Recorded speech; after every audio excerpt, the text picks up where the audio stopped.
So far, we've seen that Mark's Gospel may have been written, at least in part, to explain the tumultuous time after the First Jewish-Roman War, as well as to put the teachings of Jesus into a narrative format. Matthew's Gospel, which makes use of Mark as one of its sources, focuses more on these teachings than on the war or its apocalyptic relevance, transforming sayings into sermons and adding new backdrop material like a birth narrative. The Gospel of Luke differs from the two other synoptics in a few interesting and important ways.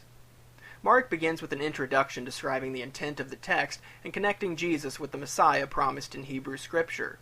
Matthew begins with a similar introduction describing his intended purpose, but also offers a genealogy for Jesus. However, Luke's introduction is written in first person and addressed to someone named Theophilus.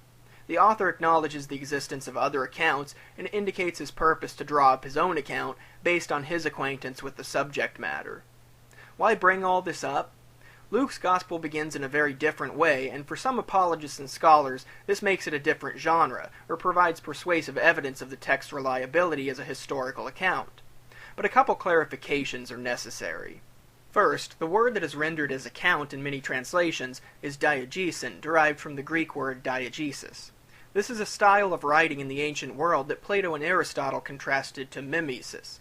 Diegesis is a narrated work, while mimesis is an imitated work. Diegesis tells or reports, mimesis shows.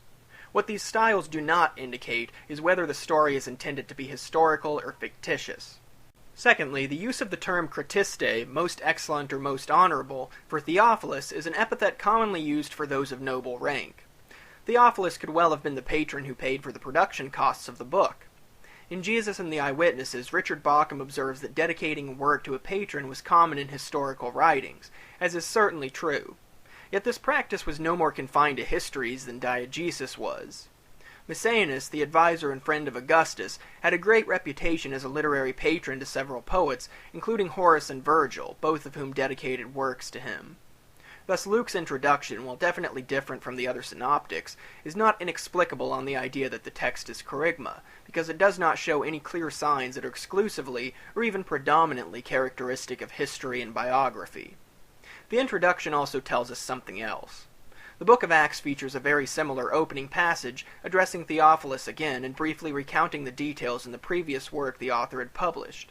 Along with linguistic and theological agreements between the two documents, this forms part of the basis for supposing that Acts is in fact a second volume to Luke, written by the same author. This view is accepted by the majority of scholars, and it has become customary to refer to the text as a whole work, typically called Luke Acts. As we saw in the last episode, Matthew's Gospel is aimed at a Jewish Christian audience. Luke Acts, though, has a Gentile audience in its focus, indicated as early as chapter 2, when Simeon sees the child Jesus and declares him a light for revelation to the Gentiles. This Gentile mission of Jesus resonates with Paul's teachings from his letters, and is one reason why many consider the author of Luke Acts a companion of Paul. The we passages in Acts 16, 20, 21, and 27 could further indicate that the author had at least accompanied Paul, if not personally known him. We find the messianic role of Jesus expanding once again in Luke. In Mark, the Messiah is both the suffering servant and the apocalyptic Son of Man. In Matthew, he is also a righteous prophet and teacher of the law. In Luke, we find Jesus taking on the role of a philosopher. While the Matthean Jesus preaches largely on religious and moral commands, take the Sermon on the Mount, for example, the Lucan Jesus teaches some more abstract ideas like love and charity, honor and joy, and justice. This picture of Jesus has often been compared to the social critic philosophers of the ancient world.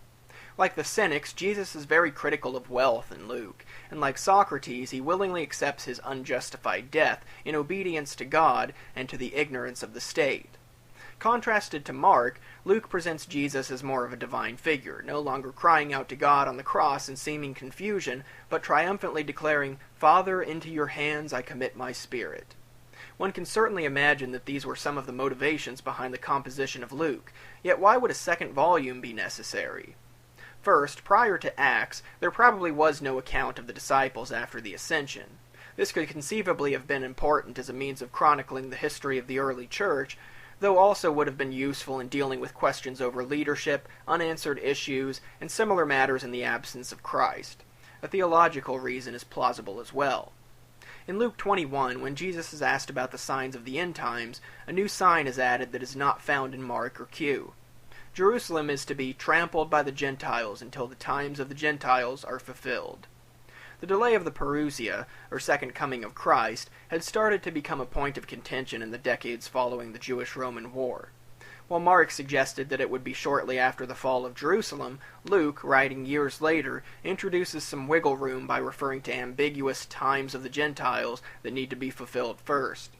Additionally, this could be a foreshadowing of the Gentile mission undertaken by Paul, which is covered in the author's second volume, and is one of several arguments for a late date of Luke Acts. Craig Blomberg asserts in The Case for Christ that Acts cannot be dated any later than AD 62 because it does not tell of Paul's death. I've seen this claim many times in Christian apologetics, but not only is it an argument from silence, it's also extremely weak in comparison to the other likely explanations that are not addressed at all in Strobel's interview with Blomberg. Perhaps an original longer version of Acts existed that has been lost. Perhaps the author planned on a third volume but died before writing it. Or perhaps the author was aware of Paul's death, but saw no reason to explicitly state it in the text. Apologists presume that the destiny or fate of Paul was a significant enough concern to the author of Acts that it would have been included had it happened by that time. I don't find this compelling because of the focus of Acts, which is, of course, the acts of the apostles, not necessarily their lives. The central message of Luke Acts is the gospel. First, how it came about through Jesus, and secondly, how it continued on through the apostles. Furthermore, the absence of direct mention of Paul's death does not rule out possible indirect reference to it, such as the farewell speech at Miletus in Acts 20, where Paul warns the elders that they will never see him again.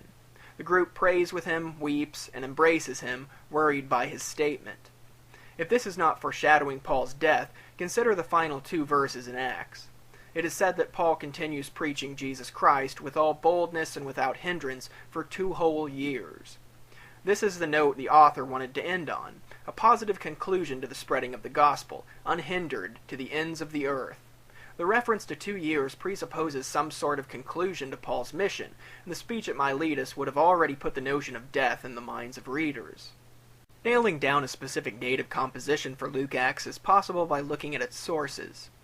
The arguments of the 2-source hypothesis, showing Luke to be dependent on Mark, which was written sometime around 70 CE, make the case for an early dating into little more than wishful thinking. But there is also reason to suspect that Josephus was used as a source in Luke Acts. Richard Carrier has outlined several lines of shared material, some of which presume the expanded information found in Josephus. There is, for example, the census under Quirinius, the 3 Jewish revolutionaries, the connection of Agrippa II with Berenice, and the drama between Felix and Drusilla. The Jewish War was written around 79 CE, and Josephus's other work, the Antiquities, was finished by 94 CE. This would place the dating of Luke Acts probably sometime between 80 and 100, the range commonly accepted by scholars. What about the authorship of Luke Acts? Tradition ascribes the work to a traveling companion of Paul named Luke. In Colossians 4:14, Luke is referred to as a doctor and dear friend. This inspired Bible scholar W.K. Hobart to publish The Medical Language of St. Luke in 1882, wherein he makes the case that Luke and Acts feature a long list of words commonly employed in medical literature of the time. Apologists have latched on to this idea fervently, and it can still be found repeated in Strobel, McDowell, and others. However, not long after Hobart, in 1919, another scholar, Henry Cadbury, published his doctoral thesis under the name Style and Literary Method of Luke.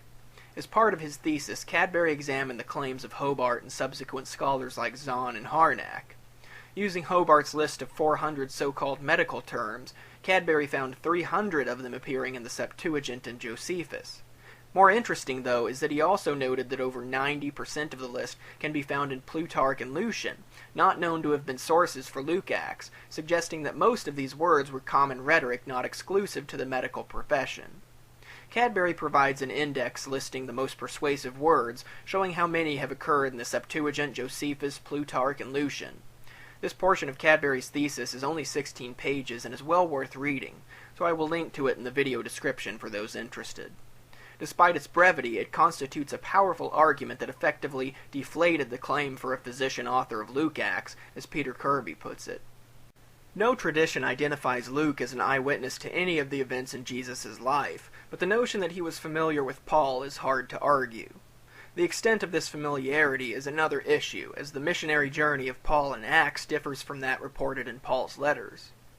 Even so, the subtlety in the common threads of theology and in the we passages do not make much sense as attempts at deception. I think it's probable that the author of Luke Acts knew Paul, whether or not this person was in fact Luke. One intriguing alternative theory, though, put forward by Randall Helms, is that the author was a woman. For a long while, scholars have noticed that the Gospel of Luke puts more of an emphasis on women than the other Gospels do. In Who Wrote the Gospels, Helms outlines a series of ways in which Luke Acts does this, including things exclusive to the text, such as implying that Jesus and the disciples were financed by women, claiming that both men and women will prophesy, citing one of these prophetesses, and showing a joyful interest in pregnancy in the womb. The first person to call Jesus Lord is a woman, the first person resurrected after Jesus is a woman, and the first European Christian is a woman. In fact, Luke Acts gives us the largest cast of female characters in the entire New Testament. Although Helms dives deep into textual analysis, looking at the relationships between male and female characters in Luke Acts, the manner in which Luke uses sources, and more, Christian apologist J.P. Holding criticizes him for ignoring contrary evidence, citing feminist Bible scholars, and essentially making mountains out of molehills. Holding portrays the essence of the argument as being that the portraits of women are so sympathetic and his portraits of men often so unflattering that only a woman could have written Luke's Gospel, which he says is something that can be found in every Gospel. The fact that Helms compares and contrasts Luke against other Gospels refutes Holding's response before it even gets off the ground. The whole point of Helms's 4th chapter is showing how Luke stands out from the other Gospels, how it contains things that are not found in every Gospel. Holding is right to criticize Helms for failing to address the standard scholarly arguments for Luke and authorship, and I share his skepticism of feminist biblical literature like Fiorenza, but his critique doesn't do well at all to address the evidence marshaled by Helms. He asks why a male physician acquainted with suffering and perhaps experienced with childbirth couldn't be so sympathetic to women. As we've seen, the medical language argument for Luke Acts is unconvincing and was thoroughly taken to task by Cadbury nearly a century ago. There is no reason to suppose the author was a physician, and Holding doesn't bother to defend it in his review. He calls it ironic to refer to feminist biblical scholarship, and labels it a reading of modern political concerns into a first-century text, while missing the irony of his request that we imagine such a budding male feminist existed in first-century Judea. It's certainly possible, but one has to admit the probability is quite low. Finally, Holding notes some androcentric prejudices of Luke Acts, as if women living under an oppressive culture and time period would have been completely liberated in their thinking. In short, while I have my reservations about Helms's view, Holding's critique is largely a big pile of even more dubious counter-speculation. It would have been better to leave it at hard data is rather thin, which is indeed true. One can almost detect the desperation in Holding to keep the Gospel Gang a boys' club. In the next video, we will take a look at the Gospel of John, as well as the suggestion that eyewitness testimony is behind the accounts of Luke and John.